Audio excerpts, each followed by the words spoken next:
Anunciado, el senador del Partido Social Cristiano, Rojo Edwards, con nosotros aquí en el estudio. Bienvenido. Muchas gracias por la invitación y aprovecho para darle un feliz año a todos tus auditores y a todos aquí en la radio. Varios temas para conversar, senador. Es imposible no partir por la contingencia, ¿no? Y pedirle su opinión respecto de lo que ha sucedido con el tema de la compra de la casa del expresidente Salvador Allende, que ha derivado en la petición de renuncia y que ya se ha concretado de la ministra de Bienes Nacionales. Yo estoy un poco anonadado. Anonadado. Sí, porque el error es tan grueso, tan evidente.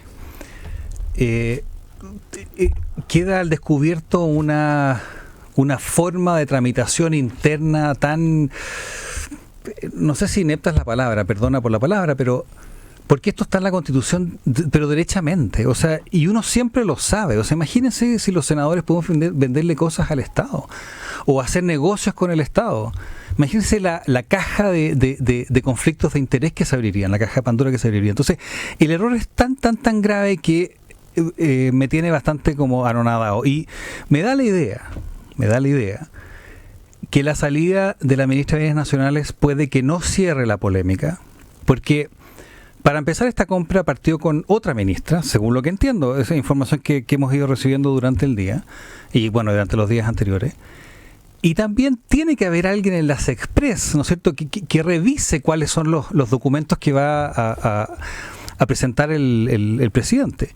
Y yo me imagino que la propia ministra de Defensa y la propia senadora, me imagino que alguien les dijo que esto se podía hacer, porque es tan evidente para uno que esto no se puede hacer, que tiene que haber habido alguien que le haya, me imagino, estoy elucubrando aquí, que le haya dado certeza de que se había revisado o algo. Entonces, la incompetencia que veo es tan grande que me tiene realmente que no entiendo cómo puede pasar algo así. Una incompetencia total. ¿Y usted cree que desde el punto de vista incluso legal se acaba el asunto al haber frenado la venta? Porque pero que se frenó, ni siquiera sabemos bien dónde se frenó. Por eso lo pregunto, porque las publicaciones, incluso lo citaba en el primer bloque, el diario La Tercera ya anticipa incluso los documentos de la compra-venta y de los estados de ¿cómo se llama?, de acuerdo que estaban incluso debitados, se señala los recursos en una notaría, y por lo tanto uno piensa si eso quedó, o sea, ¿se alcanzó a ejecutar o no? Exactamente, entonces ¿se alcanzó a ejecutar o no? Entonces por eso le digo, yo no estoy seguro de que lo cierre la salida del Ministerio de Bienes Nacionales, porque como el proceso está tan avanzado y como involucra tanta gente que debió haber sabido esto, que me tiene bien como chuta, un gobierno que no es capaz de revisar esto. Y espérate, nosotros acabamos de pasar 2 procesos constitucionales y esto está prohibido en la propia Constitución. Derechamente no se pueden celebrar ni caucionar contratos con el Estado por parte de los ministros y los parlamentarios. Y aquí había una parlamentaria y una ministra, que todos podíamos quizás sospechar, por lo menos desde el punto de vista, que quizás era... porque uno puede sospechar que si yo soy hijo de alguien, cuando ese alguien fallece, es muy probable que yo tenga la propiedad de esa casa, digamos, como hijo, parte de la vida normal entonces, es bien complejo. Yo creo que esto va a dar para bastantes días más. Ahora sí valoro el hecho de que se haya ejecutado una responsabilidad política. Lo que tengo dudas es si esto lo va a frenar o no. Hablemos de otra cosa que ha sucedido en el día de hoy con las declaraciones del senador Coloma respecto de cómo se está viendo en el Senado la posibilidad de alcanzar un acuerdo o no en la reforma al sistema de pensiones. Yo sé que usted tiene una posición clara respecto de aquello, de cómo se ha ido viendo, pero ¿usted cree que esto está desahuciado? ¿Se cayó? Lo que yo puedo deducir del comportamiento del presidente Boric el día de hoy, porque no fue un discurso cualquiera, fue una verdadera arenga. Una arenga que hizo responsabilizó a todo el mundo, echó para atrás materias que ya estaban más o menos conversadas, como el tema de la separación de la industria, y utilizó una retórica que más parece hablarle a su 30% que tratar de lograr una mayoría. Y por lo tanto me da la idea, la impresión, por supuesto que esto no lo puedo corroborar, pero que el presidente ya dio por muerto el acuerdo. Ahora, creo que esto ya se venía dando porque cuando el Partido Comunista pide que se retire el proyecto y la reacción de diputados socialistas del PPD es decir básicamente lo mismo, ya habían debilitado mucho la postura de la ministra Jara, porque cuando uno hace un acuerdo, especialmente quien representa al gobierno, uno tiene que tener la seguridad que esa persona con la cual está conversando puede arrear sus propias fuerzas para llegar al acuerdo, y eso ya estaba puesto en duda, y con lo que hace hoy día el presidente, es complicado, y por eso creo que las palabras del senador Coloma, yo por lo menos tiendo a compartirlas en la idea de que puede que lo que esté detrás de esto es que el gobierno ya simplemente dio por muerto la posibilidad de un acuerdo, y se está retirando a mantener su 30% y nada más. Pero, senador, ¿eso para usted es una buena noticia? ¿Porque a usted no le gustaba el acuerdo? No. ¿O no? Mira, yo quiero un acuerdo de pensiones. Quiero un acuerdo que suba las pensiones de hoy día sin afectar las pensiones de mañana. Pero y también quiero un acuerdo que permita que la diferencia que existe hoy día de pensiones de un hombre y una mujer que tienen la misma edad, el mismo ahorro, que es un 11%, eso es una diferencia que no tiene que existir. Por lo tanto, creo que tenemos que solucionarlo. El punto es quién lo paga. Hay dos formas de pagarlo. Uno, a través de un impuesto al trabajo, que es el reparto, que es el 3%, por ejemplo, si fuera una división 3-3, y otros que sean los impuestos generales, en que los que más tienen pagan más por su global complementario. Y además, fíjate que una persona que gana 3 millones, por ejemplo, que está bajo el tope imponible, se le pediría un 3% de su sueldo, pero una persona que gana el doble, o sea, que gana 8 millones de pesos, se le pediría, dado que existe el tope imponible, la mitad porcentual. Entonces, este es un proyecto totalmente anticlase media, como lo propone el gobierno. Entonces, no es que no haya voluntad, hay mucha voluntad de acuerdo, pero tiene que ser un acuerdo en base a lo que la ciudadanía quiere, en base a el sentido común, en base a nociones generales que podemos estar de acuerdo.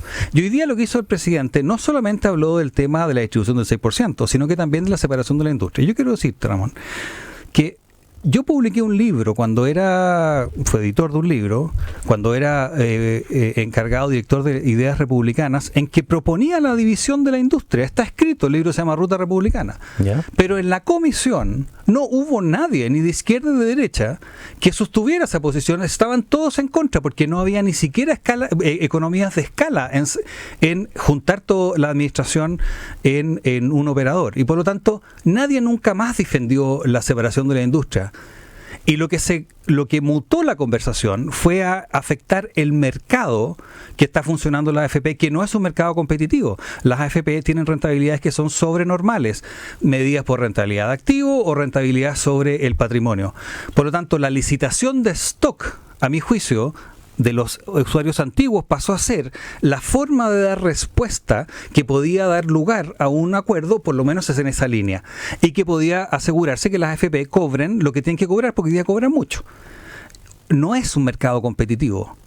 Tenemos que afectar ese mercado para que sea competitivo, y la licitación de stock, podemos ver el diseño, es una alternativa, pero hoy día eso también lo echó por la borda el presidente y se fue a su posición inicial, que no la sostuvo ni siquiera su propia gente en la comisión. Y yo te quiero decir, yo no soy parte de la comisión, pero he participado prácticamente de todas las comisiones, así que tengo claridad absoluta, digamos, de las posiciones que se sostuvieron dentro de la discusión. Pero en la práctica, si llegase a un acuerdo respecto de la licitación del stock, no de los nuevos, sino de los antiguos. O porcentaje, tenemos que ver cómo. Es que ahí voy, sí. Porque en los detalles puede estar la gran diferencia, pero como principio general, ¿eso no hiere de muerte a la AFP?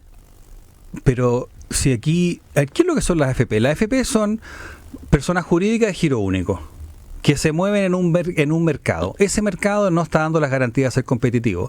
Prueba de ello es que hay que AFP que tienen un cobro de 1,4 y otras que tienen de 0,6. Y una AFP que subió mucho sus cobros, los duplicó o triplicó, y resulta que no se le fue a nadie. Por lo tanto, algo pasa que no hay competencia. Entonces, a mí no me gusta el mercado de la AFP porque no es competitivo. Entonces, una licitación que lo haga competitivo, obviamente, en un buen diseño, podemos discutir el diseño, está bien los detalles, pero eso... es lo que uno quiere, que haya competencia y que la persona que invierte obtenga la rentabilidad que le corresponde al riesgo con el cual está haciendo las inversiones. Eso hoy día en el mercado de la AFP no ocurre. En ese sentido, perfectamente creo yo, puede haber un acuerdo. Ahora, destinar parte del ahorro que es de la persona, de su propiedad, a financiar un reparto, que a mi juicio es un cáncer, porque en ninguna parte funciona y tiene a todos los países quebrados, yo en eso no estoy. Y además es antiintuitivo, porque una persona que gana menos que el tope imponible paga un 3% de su sueldo, y una persona que gana 10, 15, 20 millones de pesos podría terminar pagando un 0,5% de su sueldo. Que alguien me explique cuál es la razonabilidad de eso. Eso no está en el sentido común de todos los chilenos. Así que por ahí va. Ahora, para cerrar ese tema, ¿usted cree que ya prolongar la discusión es innecesario? O sea, no, ¿hay que cerrar esto para bien o para mal? A ver, aquí hay un problema también, que se llegó a un acuerdo de votación en enero. Yo creo que esos acuerdos tienen que respetarse. Ahora, lo que se llegó a acuerdo es que se vote en enero. No se llegó a un acuerdo que estaban todos obligados a llegar. Eso no es posible. Tú pones una fecha de votación. Así como en permisología, nosotros llegamos a un acuerdo con el gobierno, un acuerdo que pareciera que tiene apoyo transversal, de votar mañana, espero en general, tener las indicaciones el 13 de enero, bueno, y veremos cuándo podemos terminar la votación en particular. Pero ese acuerdo, a mi juicio, debiese respetarse, porque si esto pasa a marzo, hay menos posibilidades de llegar a un acuerdo. Pero te digo, Ramón, el acuerdo tiene que ser un buen acuerdo. Y aquí, dame un segundo. Chile Vamos llegó a un acuerdo con el gobierno de la expresidenta Bachelet de la reforma tributaria. Un partido de nuestro sector llegó a un acuerdo para el cambio al binominal, y algunos también acordaron la reforma laboral. Cualquier acuerdo, como la reforma tributaria, que estancó a Chile, que Chile dejó de ser el faro de progreso que irradiaba cultura en Latinoamérica, porque tenemos un mal sistema, entre otras cosas por la mala reforma tributaria, que salió con acuerdo, te demuestra que lo que Chile necesita son buenos acuerdos, no malos acuerdos. Y cualquier acuerdo que implique incorporar reparto a Chile es un acuerdo que no cuenta con mi voto. De entrada, no puedo hacer algo que le va a hacer afectar a Chile tanto como a mi juicio le afectó la reforma tributaria del presidente Bachelet, que fue con acuerdo de Chile Vamos. Y solamente quedamos 8 diputados del sector que votamos en contra en el tercer trámite. Senador, toca el tema de la tramitación, del tema de los permisos, de la permisología, como se ha señalado. ¿Allí sí? ¿Están cerca? Mira, lo que pasa es que fuimos capaces en la conversación de llegar a materias que todos estábamos de acuerdo y que todos podíamos vivir. Por ejemplo, nosotros le pedimos al gobierno que existiera invariabilidad regulatoria mientras tú tramitas tus permisos y ejecutas el permiso. Y el gobierno accedió. Eso es algo que nuestro sector obviamente valora muchísimo. Perdón, ¿eso en la práctica qué significa? Significa que, mira, hoy día, en la práctica, 50 meses es el promedio que se demora la institucional ambiental de dar un permiso. En minería hay algunas líneas en que se demoran en promedio 138 meses. Es un desastre lo que está ocurriendo. Entonces, lo que pasa es que el país cambia mucho mientras tú estás esperando, mientras te dan el permiso. Entonces, la idea acá es decir, no, tú entraste con una regulación y que se mantenga. Ya. Segundo, que se puedan hacer tramitaciones en paralela. Si tú quieres poner un restaurante, por ejemplo, que no te pidan la recepción de una obra que hiciste en el restaurante para amononarlo, y que puedas tramitar tu permiso en la Seremía de Salud para el restaurante antes de tener la recepción de la obra. De lo contrario, te demoras demasiado. Entonces, hay muchas cosas de esa naturaleza. Otra cosa que acordamos es que los plazos sean obligatorios y fatales. La DGA tiene 6 meses para la mayoría de sus tramitaciones y se demora en promedio 49 meses teniendo un permiso de demorarse 6 meses. Serna Geomin tiene en algunas materias permiso para demorarse 1 mes y medio y se demora en promedio 13 meses. Mira, las empresas forestales en Chile se fueron a Brasil, CMPC y Arauco. Y en Brasil, en 14 meses, lograron aprobaciones. 14 meses. En Chile hubiera sido 10, 12, 15 años, si es que hubieran podido. Arauco logró 4,6 billones una inversión de 4,6 billones, con exenciones tributarias. Además, le permitieron generar energía, generar una línea de transmisión de 90 kilómetros y enviarle a la red 220 megawatts. 14 meses. En el caso de CMPC, 4 billones de dólares, que eso no fueron, porque esa planta perfectamente podría estar en Araucanía, perfectamente podría estar en el Biobío. En el caso de CMPC, 4 billones de dólares. Me imagino que les va a aprobar, no entiendo que todavía no lo haga, 150 millones en un puerto y 420 millones en infraestructura vial. Toda esa plata se nos está yendo en Brasil. En la Brasil de Lula, que no es un representante de la ultraderecha internacional y negacionista del cambio climático. Bueno, ahí se demora 14 meses la autorización ambiental y en Chile eso es prácticamente imposible, porque podría ser 10 años, 12 años. Lo que hemos visto con Dominga le hace un daño al país tremendo. El Consejo de Monumentos Nacionales tiene parado, estuvo parado el Hospital de Salvador por 4 años. Se paró la mina Invierno en la isla, en Riesco, que era el único carbón de buena calidad que teníamos, y hoy día, claro, los precios de electricidad van a subir. Se paró una obra en Atacama porque encontraron un pedazo de diario de 50 años de antigüedad del diario Copiapó, diario que estaba en la biblioteca, y se paró por varios meses la obra para revisar ese pedazo de diario. Hay una autopista hoy día en Santiago que pasa por debajo del metro, y está parada por 1 año y medio para contratar a 70 arqueólogos para que hagan sondajes. Perdón, estaban pasando por debajo del metro, estamos hablando ¿cuántos? Quizás 100 metros de profundidad. Entonces, ¿sabes? Esto tiene que parar. Entonces, tenemos un acuerdo en algunas cosas. A mí me gustaría ir mucho más allá. Pero por lo menos el acuerdo permite una racionalización de las inversiones y de las regulaciones que hoy día existen. A mí me gustaría eliminar muchas de ellas, pero por lo menos una racionalización. Entonces con eso nosotros podemos avanzar y es lo que estamos haciendo. Y espero que mañana los 5 senadores, que yo creo que va a ser así, vamos a votar a favor de la votación en general. El miércoles espero que se pueda votar en la sala del Senado. Yo también creo que estamos más o menos de acuerdo. Y el 13 lleguen las indicaciones. Pero te lo comento también porque no es que haya en nuestro sector una idea simplemente de bloquear los acuerdos. El proyecto de permisología es un proyecto importante. Sin embargo, ahí se está avanzando. ¿En qué termine? No lo sé, pero hay una intención. En cambio, en pensiones es distinto. Senador, referente a lo último, porque claramente los ejemplos que usted da son reales y eso es lo que ha ocurrido y los reclamos son de público conocimiento. La pregunta es que, ¿quién le garantiza a la ciudadanía que no nos vamos a ir al otro lado?